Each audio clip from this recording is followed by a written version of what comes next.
Good morning বন্ধুরা, তোমরা সবাই কি করছো? আর আমার ছেলে কি করছে বলো তো? আমার ছেলে করছে এখন হাতের কাজ। হাতের কাজের জন্য প্রস্তুতি চলছে, মানে হাতের কাজ যেদিন হবে সেদিন ওর মনে পড়ে যে আমাকে হাতের কাজ করতে হবে, এই জন্য বসে পড়েছে কাজে।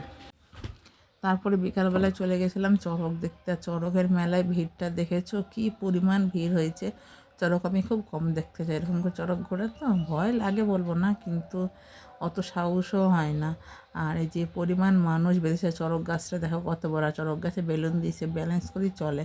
ঠিক আছে, এবার ঘোরার ব্যাপারটাও আছে, এবার সবাই তো ঘুরতে পারে না। ওই দেখো সবাই নাচছে, শিব পুজো মানেই সবার নাচের অনুষ্ঠান। সন্ন্যাসী কত হয়েছে, মেয়েরাও পুজো করেছে, ছেলেরাও পুজো করেছে। আর দেখছো চড়কটা বাঁধতে টাইম লাগছে, কতটা যে ঘুরবে তাকে বাঁধতে অনেক টাইম লাগছে। দড়ির সঙ্গে ব্যালেন্স করি, সেই জন্যে না না। আরে এই দেখো সন্ন্যাসীগুলো এরকম করে দাঁড়িয়ে আছে। অঙ্কুশকে বলেছি তো একটু ভিডিও কর, অঙ্কুশ ভিডিও করা বাদ দিয়ে কী করছে দেখো। মানে ভিডিও যেদিকে ফোকাস করার দরকার সেদিকে ফোকাস না করে নিচের দিকে ফোকাস করে চড়ক ঘুরছে, তাই দেখতে গেছে। মানে ও চড়ক ঘুরছে তো চড়কের দিকে ঘুরতে গিয়েও যে ভিডিও করেছে সেটা ওর মাথার মধ্যে খেয়াল নাই, কি বলবো। যাই হোক, এই দেখো নাচতে নাচতে আরেকজন ঢুকছে, যে বড়শি গাঁথা ভাঙে, ওই দেখো পিঠে হাওয়া করছে, ও বড়শি ভেঙেছে গাঁথে পিঠে, মানে ও ঘুরবে এবারে। আর এই দেখো নাচ, কি নাচ ওরে বাবারে, ছেলে মেয়ে সবাই নাচছে। আর এই দেখো তোমাদের সঙ্গে শেয়ার করতে করতে চলো ঠাকুর ঘরের ঠাকুরটাও শেয়ার করে দেয়। এই দেখো ঠাকুর ঘরের এই শিব ঠাকুরটা। আর এই দেখো ফুচকার আলু মাখছে, দেখলে কিন্তু খেতে মন যাবে না। ফুচকার আলু মাখা দেখে আমাকে বলছে আলু মাখছে, তাই ওই করছি। আমি বলছি দেখি তোমার যদি এই ভিডিওটা ভাইরাল হয়, আলু মাখার ভিডিওটা, সেই জন্য। আর অভ্র দৌড় মারছে কেন বলো তো?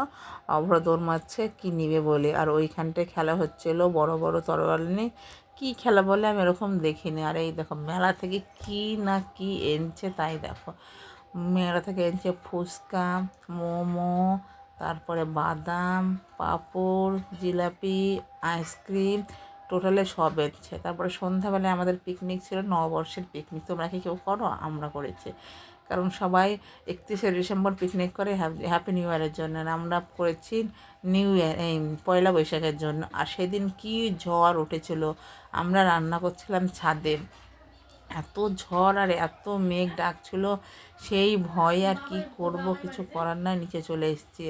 আর এই দেখো ওরা মাংস ধুচ্ছে, একটা হাঁড়ির মধ্যে মাংস নিয়ে ধুয়ে ফেলছে। আর খাদের পরে রান্নাটা হলে তো ভালোই হয়। আর ভাতটা ও ফুটেও গেছে, ভাতটা ফুটতে ফুটতে আমি ভিডিওটা করে নিচ্ছিলাম। আমার এত পরিমাণ ঝড় হচ্ছে আর মেঘ ডাকছে, ভাতটা রান্না করি আর ফ্যানটা যেমনি মাঠটা ঝরেনি, তারপরে আলুটা ভেজে নিয়ে চলে এসেছিলো নিচে রান্না করতে।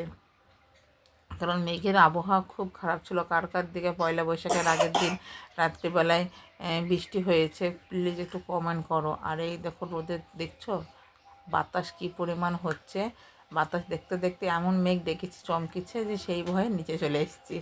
আর এই দেখো টাইলসের ঘর বলে সেই জন্যে ওই নিচে একটা ওই দেওয়া হয়েছে, ব্যাগের মতন না বস্তার মতন দেওয়া হয়েছে। আর এই দেখো রান্না করছে কে বলো তো? আমার বোন রান্না করছে।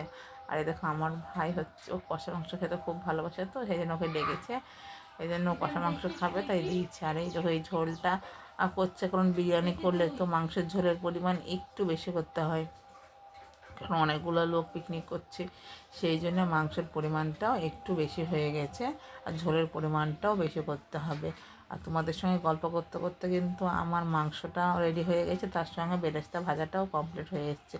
চলো এবার আমরা চলে যাই বিরিয়ানির স্টেপে। এই দেখো বিরিয়ানির কিন্তু একটা স্টেপ হয়ে গেছে। আর সবাই বলছে কিন্তু বিরিয়ানিতে একটু কেওড়া জল, গোলাপ জল, মিঠা তোর কম কম করে দিবি, কারণ অনেকে খেতে পারে না। এবার সবাই তো সমান গন্ধ খেতে পারে না, তো আমি বেশি বেশি করে দিয়েছি। আর আমি বলছি এই দেখো আমাদের হচ্ছে নববর্ষের পিকনিক হচ্ছে, আর এখন বাজছে 12টা। 12টার সময় আমরা সবাই মিলে পিকনিক করছি।